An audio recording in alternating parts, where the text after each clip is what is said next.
Bienvenidos y bienvenidas a una nueva edición de su programa Pesos y Contrapesos. Tenemos la presencia de una de nuestras panelistas, la licenciada Verónica Banucci Ponce. Saludos, licenciada. Saludos Randy, saludos a toda la audiencia que nos está sintonizando en el día de hoy. Este que les habla su servidor, el Randiel Negrón Torres, estudiante de Derecho, y me estreno hoy como panelista en este programa, agradecido por la oportunidad.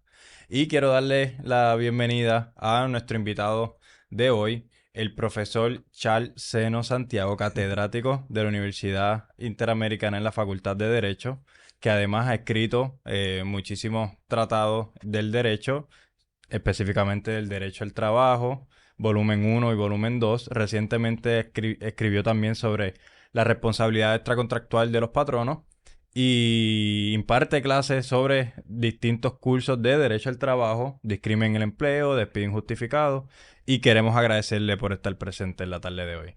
Saludos a todos y todas y mi agradecimiento a ustedes por invitarme al programa nuevamente. Y nada, estamos aquí, es un placer para poder compartir y conversar sobre estos temas interesantes del derecho del trabajo. Así es, en la tarde de hoy vamos a estar hablando de un tema muy importante que afecta a muchas personas en sus vidas diarias, ya que como Randy y yo hemos hablado, todo el mundo trabaja, así que cabe la posibilidad Eso de hace. que en algún momento haya un despido. Y pues hoy vamos a hablar de cuáles son las reglas que aplican con relación a los despidos y las diferencias entre el despido en Puerto Rico o, por ejemplo, el despido en Estados Unidos. Para empezar, quisiéramos preguntarle, profesor, ¿qué es el Employment at Will y cómo se asemeja o se diferencia de ese principio la legislación estatal del despido injustificado en Puerto Rico? Quiero decir, el de Estados Unidos, Sí, exacto, en Puerto Rico, sí. sí, nada. Hay dos grandes doctrinas en el mundo para regular las relaciones de los empleados con los patronos, los empleados que trabajan a tiempo indeterminado. Cuando hablamos del employment at will, pues se asocia con el common law, la mayoría de los estados de los Estados Unidos. Se conoce en español como el empleo a voluntad. Y realmente, básicamente en términos sencillos, lo que eso quiere indicar es que es una entera libertad por parte del empleador para decidir a quién recluta y en qué momento pues despide y aún sin justa causa y no tiene que, no va a ser responsable como consecuencia de despedir aún arbitrariamente a un empleado. Esto suena fuerte, pero es básicamente lo que es esa doctrina y tiene una razón de ser. Y es que el postulado, y eso es desde el mitad del siglo XIX, el postulado es que el patrón debe tener libertad para no tan solo reclutar, sino para tomar decisiones en la empresa y también en el momento de despedir, porque de esa misma manera es el principio de mutualidad. Los trabajadores pues también pueden escoger con quién emplearse y pueden renunciar al empleo. Básicamente parte de lo que es una contratación básica donde hay dos iguales, según esa teoría, uno es el empleado y el otro es el patrono. Nada, si me preguntas a mí, pues realmente eso parte de la premisa de que hay una equiparación, una igualdad de las fuerzas, pero realmente ahí es que viene el otro gran ordenamiento que básicamente lo sigue la gran mayoría de los países del mundo, Europa, Latinoamérica, todos los países del mundo, inclusive hasta Inglaterra en ese sentido, y es el del estándar de justa causa. Es decir, la mayoría de los países del mundo, contrario a los Estados Unidos, donde impera la doctrina de employment at will, pues básicamente, pues sí, el patrono tiene una prerrogativa gerencial de despedir, pero tiene que ser por una razón justificada. Y si despide de manera arbitraria, caprichosa o injustificada, pues entonces hay una responsabilidad que básicamente es una responsabilidad civil en la gran mayoría de los países, incluyendo Puerto Rico. Pero esos son, el employment at will, pues fundamentalmente, pues lo vemos en la mayoría de los estados de los Estados Unidos. Solamente hay un estado, que es Montana, que tiene una ley de despido. Y los otros dos, si llamamos así, jurisdicciones o territorios de los Estados Unidos, es Islas Vírgenes y Puerto Rico, que también tienen pues sus leyes de despido. Entonces, profesor, ¿por qué si en la gran mayoría de los Estados Unidos opera la doctrina del employment at will, donde usted señala que se equipara pues, la relación contractual tanto entre patronos como empleados y empleadas. ¿Por qué esa distinción? ¿Por qué Puerto Rico se aleja? ¿Por qué en Puerto Rico en su constitución reconoce unas protecciones dentro de la relación obrero-patronal que se alejan muchísimo de ese employment at will? ¿Y por qué durante los 60 y 70 hay aprobaciones de legislaciones, se aprueban legislaciones que detallan más esas protecciones laborales como la que vamos a discutir hoy, que es la del despido injustificado?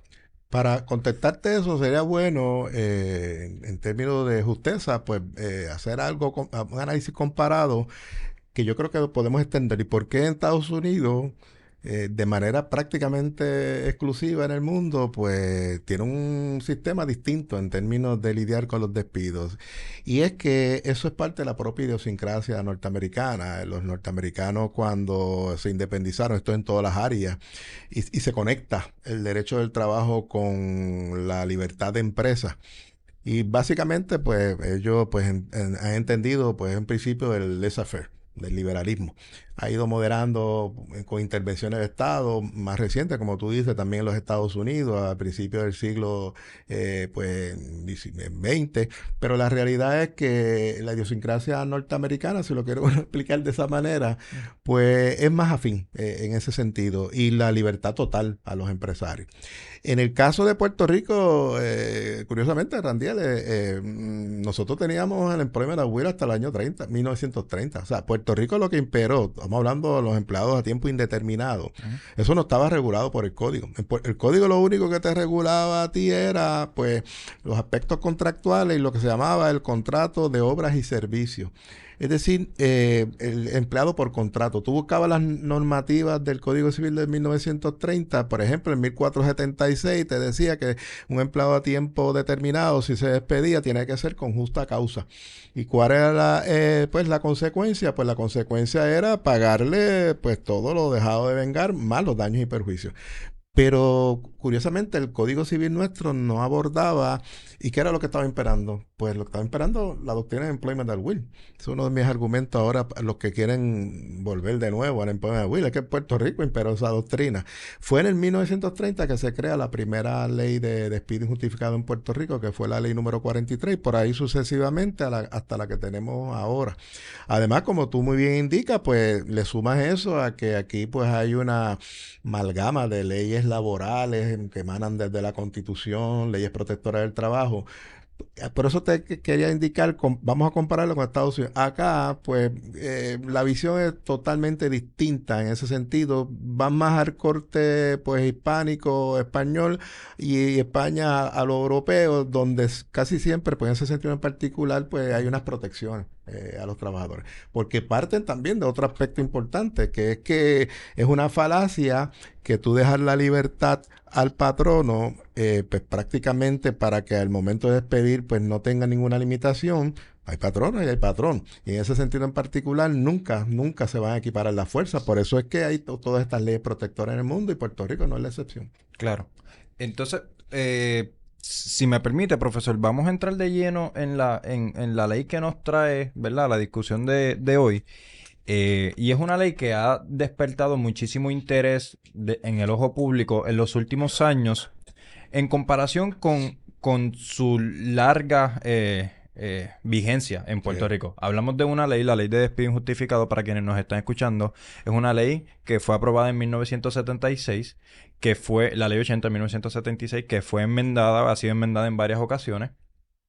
Pero desde la aprobación de la ley promesa y la llegada de la Junta de Control Fiscal dentro del ordenamiento jurídico constitucional tanto de Puerto Rico como de Estados Unidos, ha sido muy, muy de interés la ley 80. Es decir, cuando se discute la primera reforma laboral al principio del 2017 con la llegada del nuevo gobierno, del gobierno de Ricardo Rosselló, en el borrador de la reforma laboral estaba la posibilidad de derogar completamente esta ley de despido injustificado. Al final, pues sabemos que no fue así, que se enmendó sustancialmente. Pero yo le quiero preguntar, antes de entrar a discutir por qué ese interés, ¿qué aspectos regula la ley 80 ¿O es que ella se limita únicamente al despido y a las razones de un despido justificado o injustificado?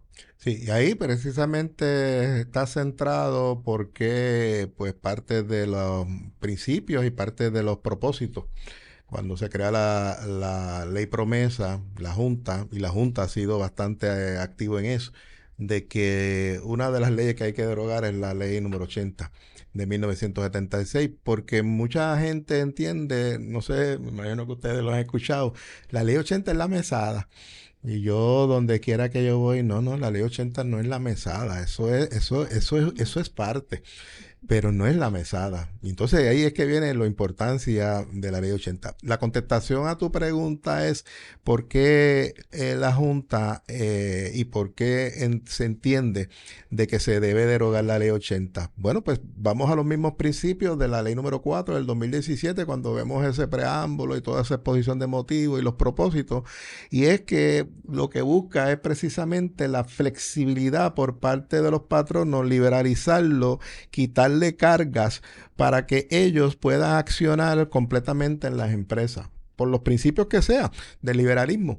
Y en ese sentido en particular, la ley 80 y otras leyes, pero la ley 80 sobre todo, y ahí te contesto la pregunta, no es nada más que la mesada. La ley 80 tiene una serie de provisiones que ciertamente son importantes en el sector privado con respecto a los empleados. Yo no diría nada más que trabajan a tiempo indeterminado, porque la ley es para ellos, pero es que podría también aplicar a otros empleados que aunque le denominan empleado a tiempo determinado, se pueden convertir en determinados. Bueno, lo primero es pues artículo 1. El artículo 1 de la ley 80, rápidamente cuando uno lee, pues te habla la exclusividad de remedio. Y ahí sí que te habla, luego de indicarte pues las causas de acciones que puede tener un reclamante de despido injustificado, pues te dice cuál es el remedio exclusivo, que ahora pues es 3 meses más 2 semanas por cada año de servicio para los empleados contratados a partir del 26 de enero del 2017. Sin embargo, pues para los empleados contratados antes de esa fecha, pues es híbrido porque te establece el esquema anterior que va escalonado, fluctuante. No sé si entremos después, pero lo explicamos. Pero tienes el artículo 2, que el artículo 2 regula lo que son 6 instancias de justa causa de las cuales un empleador, pues si va a despedir y es por esas razones, pues ciertamente no va a ser responsable civilmente por esas causales en particular. Y eso es bien importante porque esa ley, ya el Tribunal Supremo de Puerto Rico ha dicho que lo resuelto con respecto a los casos de despido justificado y con respecto a la justa causa es aplicable a otros estatutos protectores, especialmente discrimen en empleo como razones. Es decir, lo que es razón justificada para poder derrotar una causa de acción, la puede utilizar también para derrotar una causa de discrimen. De manera que aplican leyes impares en materia, bajo el nuevo código se eliminó eso, ahora es por analogía. Es decir, en ese sentido, no tan solo es importante en términos de que los patronos saben las instancias de justa causa, sino que hay vasta jurisprudencia sobre ello, interpretando cada una de esas causales en particular. Pero vas al próximo artículo, el artículo 3, que es un artículo importantísimo. Ese artículo 3 te regula lo que es el criterio de antigüedad en el sector privado. No hay ninguna ley en Puerto Rico protectora ni ninguna ley laboral, excepto en el sector público, obviamente, pero estoy hablando del sector privado, que te regule la obligación de un patrono si va a cesantear o si va a reclutar dentro de un periodo de 6 meses luego de haber cesanteado y decide reabrir, tiene que seguir el orden de antigüedad, con unas excepciones en particular. Pues si tú derogas la ley número 80, no es una mesada nada más. Ya entonces en ese sentido, pues ahí los patronos, cada cual tendrá su reglamento, su manual y determinará pues los criterios para despedir o los criterios para reemplear. Luego te vas al artículo 5, que ese artículo se titula Definición de despido. Y ahí te da las 3 modalidades del despido, que sobre eso hay muchas interpretaciones, no tan solo para casos de despido injustificado, sino también de discrimen en empleo.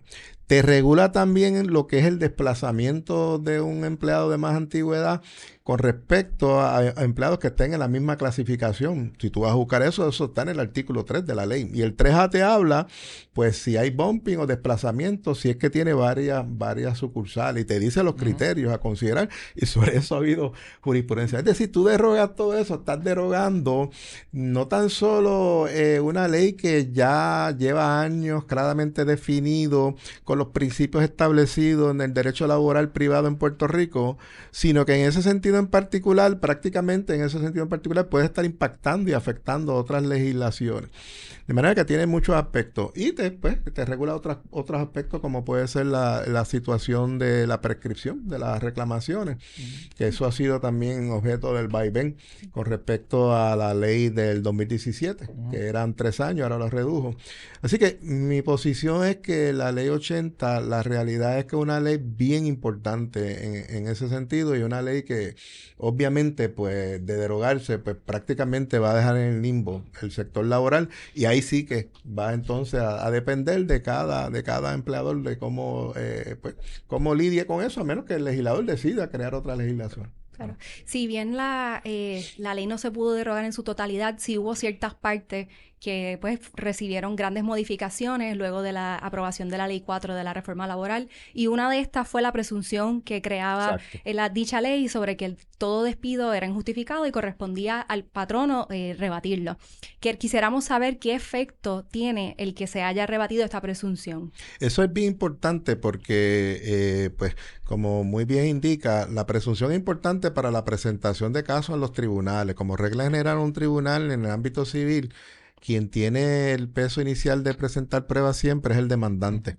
Sin embargo, en este tipo de casos, pues en los casos laborales de despido injustificado, pues prácticamente antes del 2017, cuando pues, la ley del 2017, pues en el artículo 11 se derogó esa parte, pues establecía que había una presunción. Es decir, tan pronto básicamente la presunción lo que establecía en el artículo 11, ante el artículo 8, era que si se demostraba por el trabajador que fue despedido, ese es el hecho básico, se activaba una presunción donde entonces el patrono tenía que articular alguna razón justificada.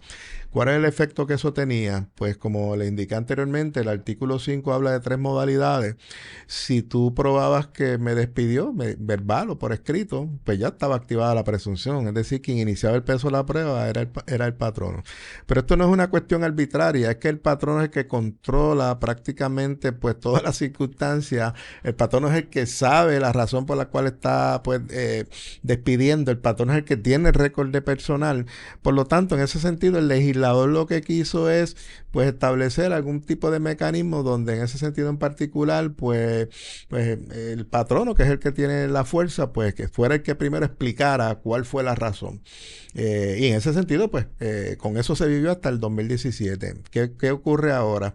Bueno, pues lo que ocurre ahora es que ahora pues de nuevo, como en todos los casos civiles, pues desde el 2017 todo caso de despido injustificado es el trabajador quien va a tener que presentar la prueba. En muchas ocasiones el trabajador cuando lo despide, aquí no hay preaviso. Aquí no hay, eso no tiene ni conocimiento. O a lo mejor le articulan uno verbalmente y luego cuando llega los abogados que lo van a representar, pues vienen otras teorías cuando radica la querella.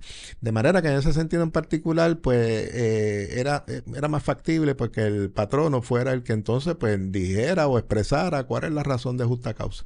Eso pues en la ley del 2022, que es la ley número 41, que trató de restituirlo, pues tenía una disposición que restituía la presunción de despido injustificado. Pero como todos sabemos, pues ha sido pues básicamente anulada completamente por la jueza Swain y por los tribunales federales en la interpretación de los casos que relevó la Junta. Y de esa manera, pues volvemos a la etapa del 2017 que no hay presunción. Bien. Pero es importante para probar los casos. Yo quería mencionar, aprovechar el espacio, porque usted acaba de mencionar el preaviso. El preaviso, yo le voy a pedir, ¿verdad?, que elabore un poco más sobre qué es el preaviso y cómo en otras jurisdicciones se emplea este derecho que se le reconoce al trabajador a solicitar la razón por la que... Y hay un proyecto de ley, por la que pierde el trabajo, pero quería aprovechar para mencionar que a día de hoy en la Cámara de Representantes hay un proyecto radicado El proyecto, tengo acá el número, es el proyecto de la Cámara 1687. Exacto, exacto. Que no es un proyecto no digo muy complejo, es bastante Es corto. prácticamente un parrafito. Es un Oye, párrafo pero yo lo que le pienso que es hasta añadiría. estrategia porque aquí se Claro. ponen a todos. Si tú tienes un proyectito quizás sucinto, mira, trata de pasar por debajo del radar. Y que no requiere Sí. mucha elaboración, lo que plantea Claro. es, para quienes nos estén escuchando, añade un párrafo a la ley de despido injustificado para reconocer Artículo 3A, sí. que el empleado o la empleada tendría derecho a recibir por parte de su patrono de manera escrita, que este ha sido el debate que yo por lo menos he visto alrededor del proyecto sobre qué significa recibirlo de manera escrita o si requiere la obligación de emitir la carta del despido, pero básicamente el proyecto lo que busca es reconocerle a la persona que ha sido despedida, a solicitarle al patrón la razón Por escrito, sí. por escrito del por qué le despide. Y antes de preguntarle o que nos elabore sobre ese proyecto y cómo compara con otras jurisdicciones, yo sé que la compañera, la licenciada, ha recientemente investigado sobre qué significa Sí, pues esto. porque el mismo proyecto en su exposición de motivos menciona que en España pues es bastante común que se Exacto. presenten cartas y me puse a leer pues la legislación que regula el tema de los despidos en España y realmente pues comencé mi búsqueda buscando particularmente la palabra carta, pero es que realmente es algo muy común que en los distintos tipos de despido pues se le emiten distintos tipos de notificaciones a las personas despedidas dependiendo por qué se le despida a la persona. Si es por causas, por ejemplo, objetivas que la empresa cerró por cuestiones económicas, pues se le da la carta a la persona y se le explica si se le va a dar la indemnización o no, porque no hay dinero para hacerlo, pero se le deja saber. Y si, por ejemplo, es por causa de que son despidos de varias personas, una cuestión de grupo colectivo, un despido colectivo se le llama, pues también se le notifica a las personas por escrito, que por lo tanto a mí me sorprendió el hecho de que pues es algo que Está regulado. está regulado y que es bastante normal, o sea, lo vi en varias ocasiones, la modalidad de dejarle saber a la persona y no dejarla con la incertidumbre de por qué le despiden, qué va a pasar ahora, pues en España el tema pues es bastante... Se le exige al patrono que sea transparente con la razón de por qué se despide y los pasos a seguir, la notificación que incluso al abogado se le tiene que dar, o si en caso de persona incapacitada. Y pues ese fue más o menos mi análisis. Seguramente usted pudiera abordar mucho más, Bueno, pero podemos partir de ahí. ya me tomaste todo lo que iba a decir. La realidad es que sí, a modo de derecho comparado, hay muchas jurisdicciones, muchos ordenamientos legales que ya el preaviso está en las leyes de despido notificado. Básicamente es estándar. No tan solo en Europa, sino en Latinoamérica. Yo estaba haciendo también mi research en algunos países latinoamericanos, no recuerdo ahora, pero aparece, en términos de que eso va mucho más allá. No tan solo hay preaviso en términos, en muchos países, para que los patronos notifiquen por escrito. Y dan hasta una fecha. Este proyecto no habla de fecha. Dan hasta una fecha y hay penalidades a los patronos. Pero por otro lado también, para hacer el balance, han regulado también que el trabajador, cuando vaya a renunciar, también tiene que hacer preaviso. Eso lo he visto en ese sentido y es una idea, yo creo que bastante factible para que se pueda hacer en Puerto Rico. Culturalmente, en Puerto Rico es común Se hace, que sí. cuando una persona renuncia a un taller de empleo, da 2 semanas, las típicas 2 semanas, Sí. pero no hay ninguna disposición No hay que nada, lo, no hay nada que aquí. lo A menos requiera. que la realidad es que aquí el artículo sección 16 establece que el trabajador puede escoger y renunciar en cualquier momento, hay entera libertad. A menos que haya renunciado porque haya algún manual o algún reglamento que exija. Bueno, si hay un reglamento, un manual establecido, pues en ese sentido, pues, o un convenio colectivo que se haya establecido, Claro. pues tienes que hacerlo. Pero si no hay ninguna normativa que lo limite o impide, pues tiene entera libertad el trabajador y eso a veces pues, le causa Sí. sus traumas a los patronos. Pero lo traigo en términos que hay muchas modalidades del preaviso. Yo estoy de acuerdo con esa enmienda al artículo 3A de la ley 80. Es sencillo. Básicamente que el patrono haga un preaviso por escrito o por los medios, los correos electrónicos. Yo creo que es sencillo verlo. Y tiene una razón de ser también. El que ha litigado casos y lleva tiempo sabe que cuando un trabajador le llega a la oficina, una vez se le pregunta, ya les indiqué, bueno, me despidieron, pero no me dijeron. Y ni siquiera me despidieron y me dijeron, no te reportes el lunes o no te reportes a trabajar el próximo día, no le dan razón. Entonces, primer problema que tiene el trabajador es en el desempleo. Cuando va al desempleo, pues él informa pues lo que él entiende. ¿Qué pasa? Pues puede tener penalidades. Puede ser que en el desempleo indiquen, bueno, pero si tú nos das una razón, nosotros, aunque le vamos a informar al patrón, tiene que indicarnos, pero tú tienes que saber si te despidieron, por qué fue. Y en la realidad es que muchos trabajadores desconocen. ¿Y cuándo se viene a saber por primera vez? Pues cuando el patrono formula pues su posición. Pero ¿qué ocurre? Muchos patronos ni siquiera ni contestan, ni siquiera comparecen a esos procesos. Y entonces, pues, cuando el trabajador va a a un abogado, pues el abogado le va a requerir, dime cuál es la razón que te han articulado. Y en muchas ocasiones, si él no sabe, pues uno no sabe si radicar o no radicar el pleito. Y hay unas cuestiones éticas de parte de los abogados, de manera que tendría que hacer research. Y de nuevo volvemos a lo mismo, que ahora es más inminente si no hay la presunción Claro. de despido, ¿ves? Porque por lo menos si no había la presunción de despido, pues uno sabe, bueno, pues ya activé con el despido. Esa era la pregunta que le quería hacer, profesor. ¿Qué si algo cambia de aprobarse este proyecto tal y como está redactado a día de hoy? Que un empleado o una empleada tenga derecho a recibir de manera escrita la razón por la que le despiden, pero ya no tiene la presunción de que ese despido fue injustificado. ¿Puede utilizarse esa carta o esa comunicación Sí. como evidencia prima facie para poder demostrar que puede haber una causa de acción por el despido No, injustificado? tiene grandes ventajas. Yo creo que por ahí es que va el legislador en términos de proteger al empleado, dado lo que está ocurriendo ahora con lo de la presunción. Pero la gran ventaja que tiene es la que te indiqué, que ya por lo menos sabe que hay una razón que no es que él se la ha inventado y no es que él pues puede especular, sino que ya el patrono pues le ha indicado, te despedí por estas razones. Entonces, lo interesante de eso es que se puede utilizar como evidencia directa al testigo y entonces tú presentas pues ese documento y también para contrainterrogar al patrono ahí. Pero lo más importante es que en muchas ocasiones a veces los abogados se confrontan con que hay patronos que a veces enviaban alguna comunicación, pero se confrontan con que el patrono cuando se radica la querella en sus defensas afirmativas te trae una justa causa que no es necesariamente la que el empleado pues le había indicado a su abogado, de manera que se puede, ya en este caso en particular impide que un patrono pueda venir a crear defensas que pues contemporáneas al momento del despido no las articuló. Así que tiene muchas ventajas, obviamente, para los trabajadores en ese sentido. Claro. Claro, sí, no, de momento se me ocurre que a veces en la industria de restaurantes, por lo menos, a veces operan con aplicaciones y que patrono ni siquiera le dice a la persona que está despedida, le saca de la aplicación y que lo que usted menciona, esto luego cuando la persona va al desempleo, pues ¿cuál es la evidencia que usted en efecto lo despidieron y que usted no renunció y ahora quiere venir a solicitar Sí. los Igual yo beneficios? entendería que traería o motivaría mejor comunicación entre la empresa y el empleado, porque obligaría a cuando se da una terminación de empleo, comunicar la razón. Y yo creo que daría un poco más de formalidad al proceso.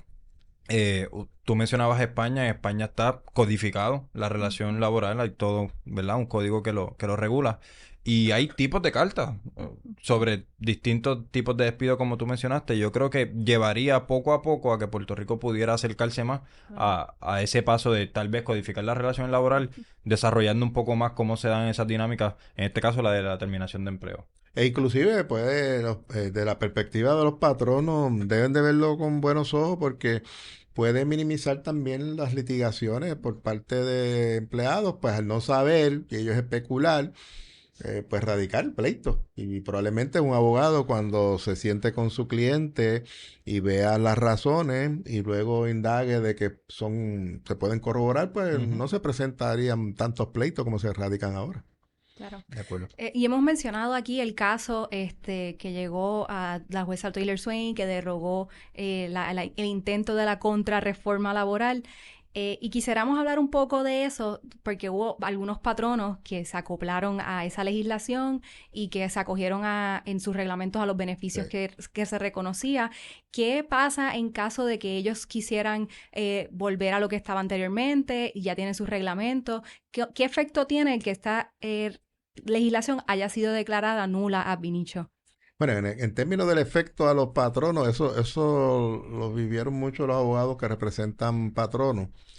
Yo he representado más pequeñas empresas y esas también, esas empresas pues estaban confundidas. Lo que creó fue pues obviamente una inestabilidad jurídica, una falta de uniformidad, una confusión, porque acuérdate que cuando la jueza declaró eso nulo, pues se apeló y entonces muchos patronos que en cumplimiento con la ley 41 del 2022, que fue la que restituyó, y ellos pues mejoraron o cambiaron o modificaron su reglamento, pues estaban en incertidumbre, ¿qué hacemos? Los cambiamos. Y si entonces el tribunal de apelaciones viene y revoca a la jueza, vamos de nuevo a seguir cambiando. Entonces decidieron mantenerse, que algunos de ellos se han mantenido todavía, porque tienen una esperanza hasta ver, porque todo esto no ha terminado. Se ha formado que se va a radicar ante el Tribunal Supremo de los Estados Unidos. De eso podemos hablar más adelante. Pero la realidad es que creó una incertidumbre en muchos patronos.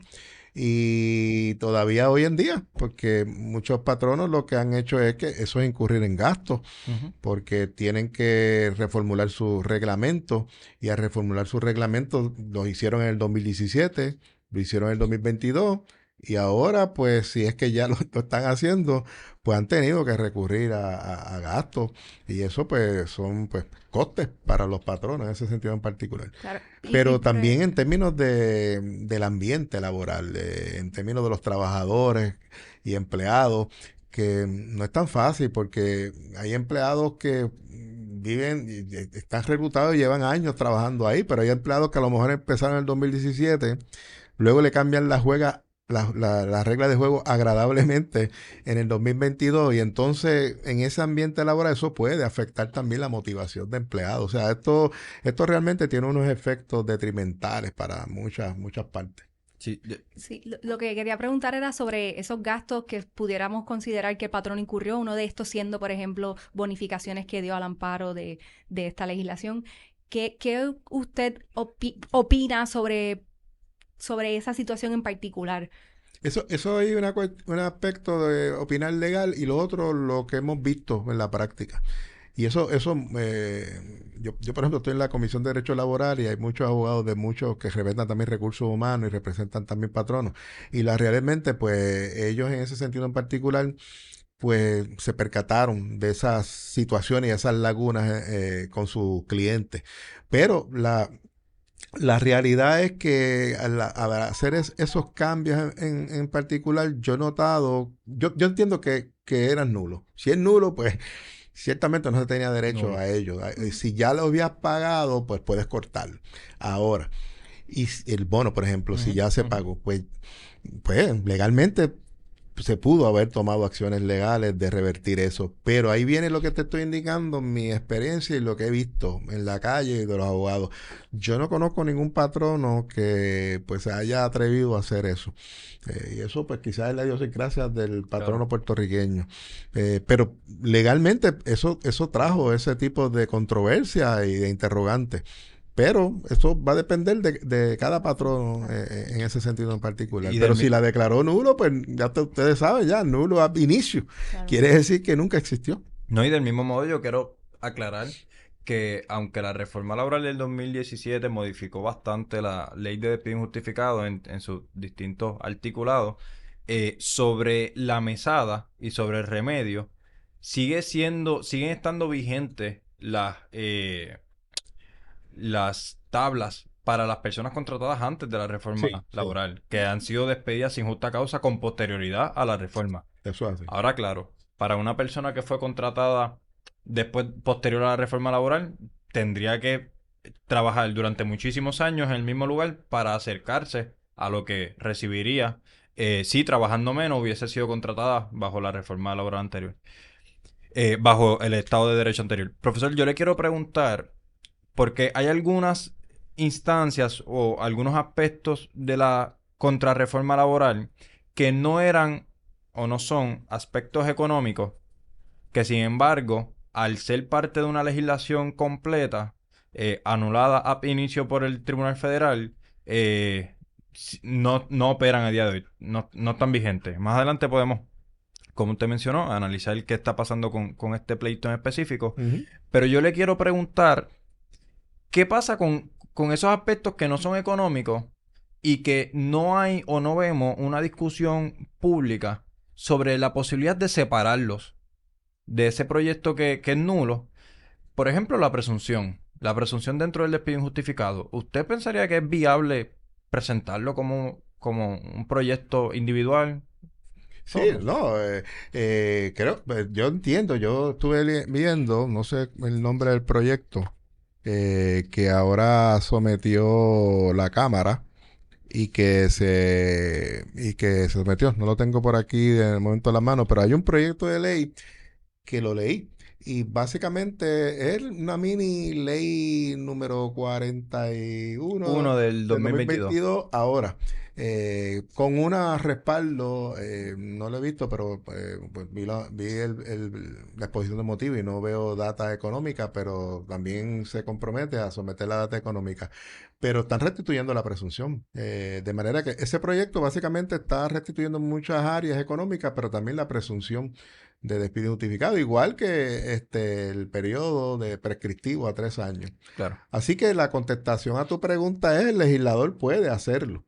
Lo que sucede es que va a tener el mismo resultado si tú no lo refuerzas o por lo menos cumples con lo que se ha resuelto no tan solo por la jueza Swain, sino por el Tribunal de Circuito Ujú. de Apelación en términos de que pues no es la primera vez que el gobierno de Puerto Rico y el gobernador, cuando se ha hecho impugnaciones a leyes y somete las leyes, sí se somete, porque tú lees, sí se someten unos documentos alegadamente para respaldarlo, pero no está la data, el cálculo matemático, el impacto económico. Ujú. Y esa fue básicamente para mí uno de los aspectos importantes por la cual la jueza pues declaró nula la ley Ujú. y el Tribunal de Apelaciones yo creo que ratificó y fue más fuerte todavía. Y ahí es que se expresa que no es la primera legislación y si es así, pues no vas a poder probar tu caso en términos de que no tiene impacto alguno pues en el presupuesto fiscal del gobierno,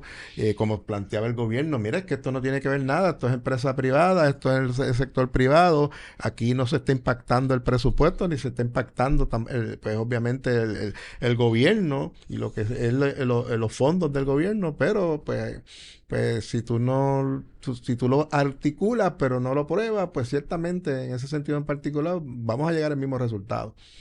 Por eso te dije que yo vi el proyecto de ley y me preocupó algo, porque veo que es prácticamente una restitución de lo que contenía la ley anterior, pero cuando yo leí la exposición de motivos corta, y no hay nada de data económica, sí veo que hay una expresión de que se está apoyando en unos estudios económicos. Eso yo no lo he visto.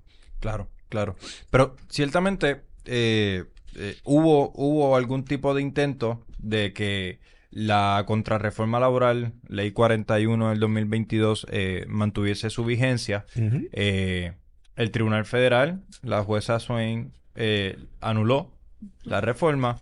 Como usted mencionó, el Tribunal de Circuito de Apelaciones fue más allá y certificó que no había ninguna data que apoyara la posición del gobierno de Puerto Rico. A día de hoy, y recientemente hace menos de 2 semanas, la Cámara de Representantes y su presidente le solicitaron o radicaron un recurso de cercioraria ante el Tribunal Supremo de los Estados Unidos para que éste entendiera sobre el pleito. Le queríamos preguntar, profesor, que las posibilidades de que el Tribunal Federal entendiera en este pleito, lo primero. Y lo segundo, de así hacerlo, ¿qué posibles consecuencias pudiera tener específicamente en los poderes de la Junta de Control Fiscal en las relaciones privadas obrero-patronales en Puerto Rico?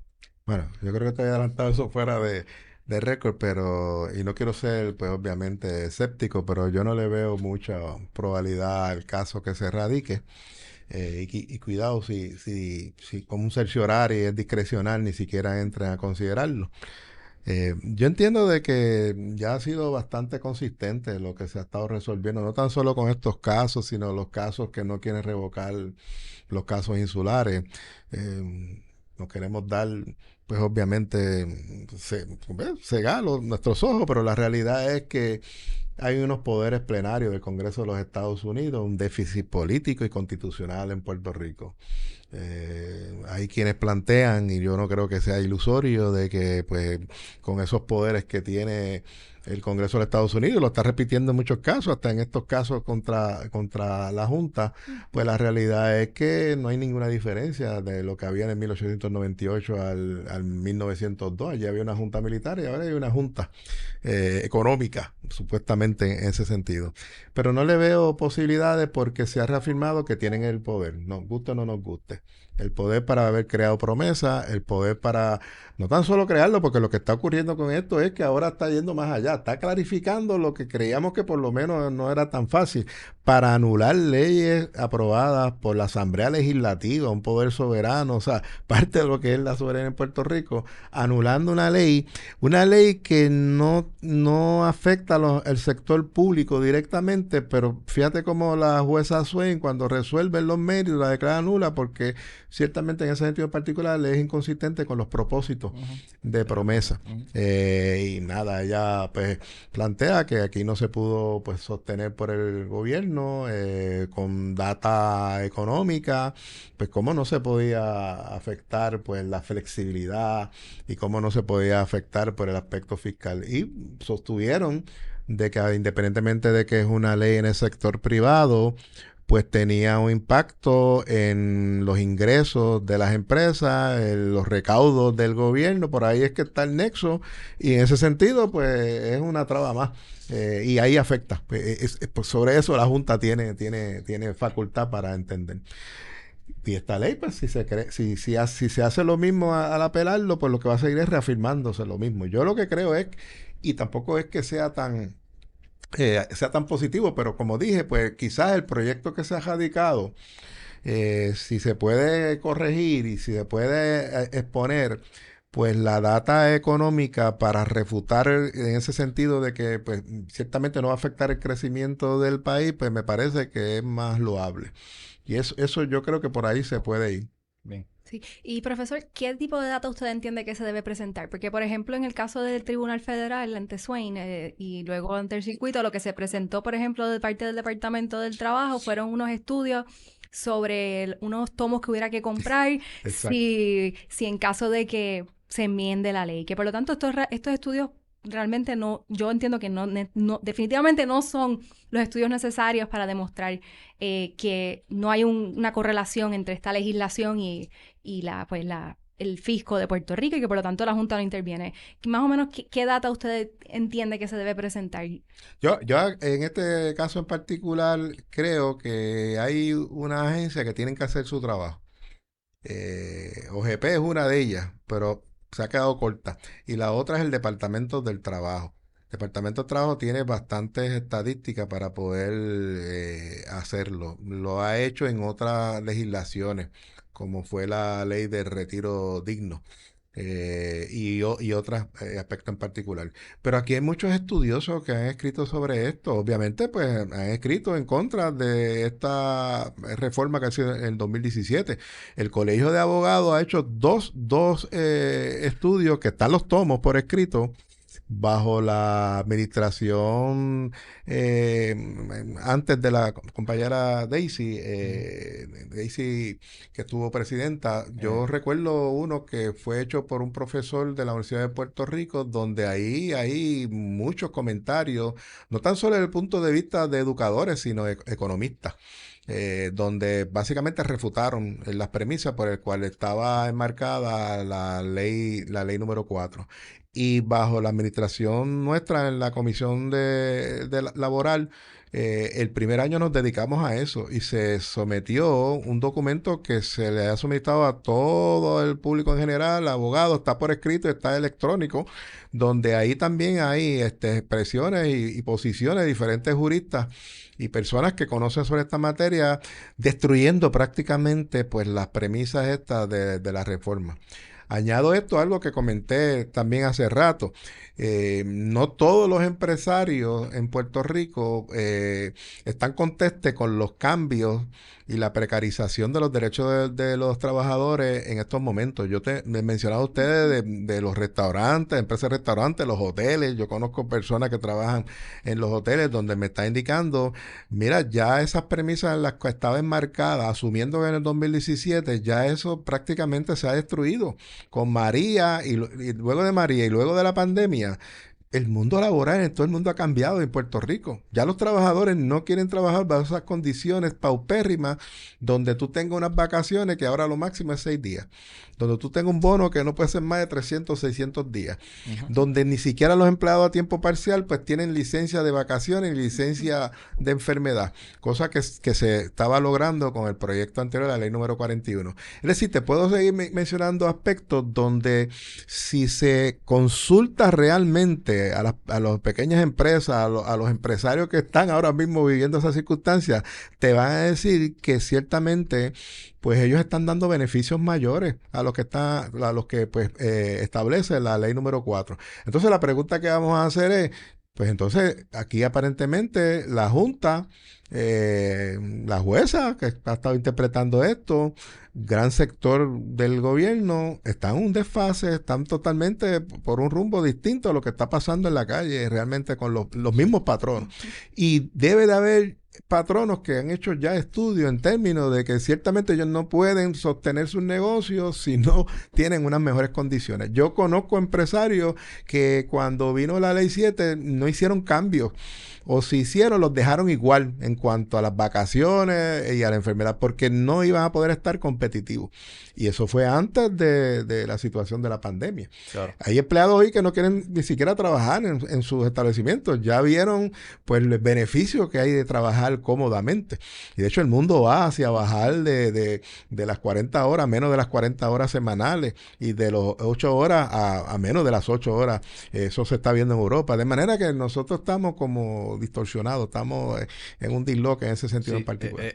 Parece un desfase, profesor y licenciada, parece un desfase de hacia dónde va el mercado laboral y el deseo de la clase trabajadora de buscar unas características en su empleo, jornadas cortas, acumulación de vacaciones y enfermedad distinto a lo que estipula la ley, y el derecho laboral por otra parte. Exacto. Parece que hay un desfase completo, tal vez porque el derecho laboral que en esta época de crisis económica del gobierno se ha desarrollado sin un análisis importante de la economía del sector privado. Parece que se ha confundido, ¿verdad?, cómo regular la relación obrero-patronal privada en función de cómo se encuentra la economía del sector público. Y yo creo que ahí pudiera explicarse un poco por qué uno va por un lado y el otro va. No, y no solo de Puerto Rico, la pandemia ha cambiado el mundo en la visión. Todos sabemos lo que es la gran renuncia, donde los trabajadores, al estar tanto tiempo sin estar trabajando, entonces, independientemente de que recibieran beneficios de licencia o lo que fuera, pero vieron la conveniencia de trabajar a distancia, y claro, la gran mayoría quieren trabajar a distancia. Pero los otros se han reinventado y quieren hacer negocio. Pero la realidad es, si tú buscas el denominador común, la gran renuncia se llama eso, a empleados de que ciertamente los llamaron para trabajar y no volvieron. Y los nuevos, esto que te dije de recursos, los nuevos llegan y dicen, yo, ¿para esas condiciones? No, yo no voy a trabajar para esas condiciones. Y prefieren, pues, obviamente, otras alternativas. Eso, no sé, estos debates de llevar casos y volver de nuevo a restringir derechos, me parece que eso no es lo que está viviendo ahora mismo los patronos reales. Para todo la situación no está fácil para ellos en estos momentos. Sí, profesor, usted mencionaba que la ley 80 de despido injustificado no solo es la ley de la mesada, que incluso hay jurisprudencia que le ha mal llamado así en algunos casos, pero no es solo eso. Es periodo probatorio, es establecer las definiciones de las distintas modalidades de despido. ¿Qué estadísticas tenemos? ¿Tenemos estadísticas de los distintos pleitos que se puedan llevar en los tribunales, más allá del único remedio, por las distintas controversias que puedan surgir de la ley 80? ¿Tenemos números que puedan justificar así estadísticas sus modificaciones? No hay, lo que hay es jurisprudencia y casos, pero lamentablemente en nuestro país el organismo, la agencia que tiene que hacer eso, el Departamento del Trabajo, y realmente no está cumpliendo con esa parte de hacer estudios, clasificaciones, para mejorar la legislación. No sé si ustedes saben que cuando se creó la ley de la reforma, y lo estoy viendo de nuevo ahora en este proyecto, y también mandataba que el secretario del Trabajo en un periodo de tiempo hiciera un informe para ver, porque precisamente eso es lo que querían ver, cuál era el estatus de estos cambios que se hicieron y si realmente se estaba logrando el propósito de subir la participación laboral, bajar el desempleo. Hemos visto estadísticas ahí con respecto al desempleo, pero son cuestionables en términos, como te dije, cuando surgió lo de la pandemia y todo, María prácticamente Claro. vive una inmigración del país, de manera que hay que hacer estudios más reales sobre eso en particular. Sí, y considerar una serie de factores, porque por ejemplo nosotras hemos estudiado el tema de los restaurantes y ciertamente hay alrededor de 1,000 y pico de trabajadores más que la última estadística que publicó el Departamento del Trabajo, habían 10,500, hay 11,700 aproximadamente. Sin embargo, la profesión de las meseras, los meseros, entró entre las primeras 10 con un mayor nivel de desempleo y es lo que estamos hablando aquí, las personas ya yo pienso que tiene que ver con que no quieren trabajar por las cantidades de dinero que los patronos están pagando. El 213 ya definitivamente pues no se sostiene. Y en Estados Unidos pues se ha visto con mayor impacto porque hay creo que millones de personas, el número alcanza estos datos de trabajadores que dijeron que durante la pandemia el desempleo no les quiso pagar porque ellos no pudieron a su vez aportar lo suficiente y ellos dijeron pues mira, si yo no puedo recibir beneficios porque no gano suficiente, pues quizás de verdad yo no gano suficiente. Ante eso pues es que pues se han organizado los trabajadores y exigiendo mejores salarios y pues recientemente en Chicago lo lograron que se aumentara el subsalario ante eso y los patronos, fue con una negociación de los patronos, de un acuerdo de que, porque los patronos también reconocieron que necesitaban trabajadores y dijeron pues mira, pues vamos a negociar y se sentaron y aprobaron una legislación que es escalonado, de ellos están en 9.48 y aumenta a $15, que es el salario mínimo, así que va pues como a $1 por año más o menos. Yo creo que en nuestro país, independientemente de las ideologías y las fuerzas, todos estamos contentos de lo que hemos hablado aquí, que hay que reflexionar sobre el aspecto laboral. Y hay que atemperarlo a la realidad, como le dijo hoy, siglo XXI, después de todas estas situaciones, se me olvidaron los terremotos, todas las situaciones que vivimos en el país. Los huracanes. Mire, él me preguntaba o fuiste tú en términos de, pues, ¿cómo se puede documentar esto? Uno sabe, ya te dije algunas maneras y las agencias que deben de hacerlo, pero ustedes tienen que estar claros, yo he conocido personas que están en la industria de los hoteles que han hecho 5 o 6 ferias para reclutar empleados y no han tenido éxito, o no llegan o ni a las ferias van ya. Y por otro lado, yo venía en el camino escuchando en la radio hoy que las estadísticas en cuanto a las quiebras en el país prácticamente han aumentado de manera abrumadora. Las quiebras vienen de empresarios, muchos de ellos hasta pequeños negocios, porque volvemos a lo mismo. Si yo abro un restaurante y tengo unas condiciones que no motivan a venir a mi restaurante, yo no tengo ingresos, pues ciertamente hay dos maneras. O sigo perdiendo o me voy a la quiebra. De manera de que nada, yo entiendo de que hay que unir esfuerzo en términos de qué es lo mejor para el país. No sé si tengo mucho tiempo, quería comentar algo de una luz que vi en el caso de la Junta, que no sé si alguien lo ha comentado. Leyendo la sentencia de la jueza Swain, es verdad que ella declaró nula, pero ella como que dio una luz. Que se hubieran Ella empieza presentado. por el aspecto jurisdiccional, porque eso fue lo que cuestionó básicamente aquí el gobernador y el gobierno primero, el aspecto jurisdiccional con una sentencia. Dicta sentencia por la delegación, pues no hay jurisdicción. Nada, ya resolvió que sí, que hay jurisdicción en ese sentido, porque la facultad de la Junta y de promesa no se limita, como ya dije, al aspecto público, sino pues ver en qué manera no se impacta, pues obviamente, pues el aspecto fiscal. Pero ella indicó, cuando entró a los méritos, ella indicó, en cuanto a la jurisdicción es original, pero no exclusiva. Y el que es procesalista sabe por dónde ella fue. Y ella dijo, pero como nadie lo planteó la abstención, nadie me planteó a mí, Sí me plantearon que yo no tenía jurisdicción, pero nadie me planteó, y teniendo jurisdicción, pues yo entiendo que usted se va a abstener, pasar esto a la interpretación de los tribunales puertorriqueños o lo que fuese. Nadie lo planteó, por lo menos lo que estoy viendo ahí. Y si ves bien, el caso fue por sentencia sumaria. Sentencia sumaria es que no hubo un juicio en su fondo, es decir, que si se entendía que no había controversia real sobre los hechos, y como aquí las controversias primero jurisdicción y el otro aspecto en los méritos, pues se resolvió a base de la prueba y no hubo controversia sobre ese hecho en particular, porque ya todos sabemos que el gobierno en los méritos pues no trajo la prueba para sustentar, pues ciertamente de que en ese sentido no había el nexo entre el plan fiscal, el presupuesto con la ley 41 del 2022. Pero me parece que eso abre luz a lo que estamos hablando. Si se crea un buen proyecto, pues vamos a aprender de las experiencias. Vamos a hacer un buen proyecto. La exposición de motivos no puede ser así de parca. Claro. Critiquemos o no critiquemos, la ley número 4 del 2017, cuando usted lee esa exposición de motivos, eso estaba bragado. Y eso pasó también cuando la ley 7 y la ley 7, el caso de Domínguez, eso estaba bragado. Hay que reconocerle que esos bufetes prepararon con data económica. También ahí había data vieja, pero con data económica. También se hizo con el salario mínimo que se aprobó. Pero entonces, si tú quieres, por lo menos, que esa ley pues se pueda interpretar y llegar, pues tú tienes, ya tú sabes que la preocupación es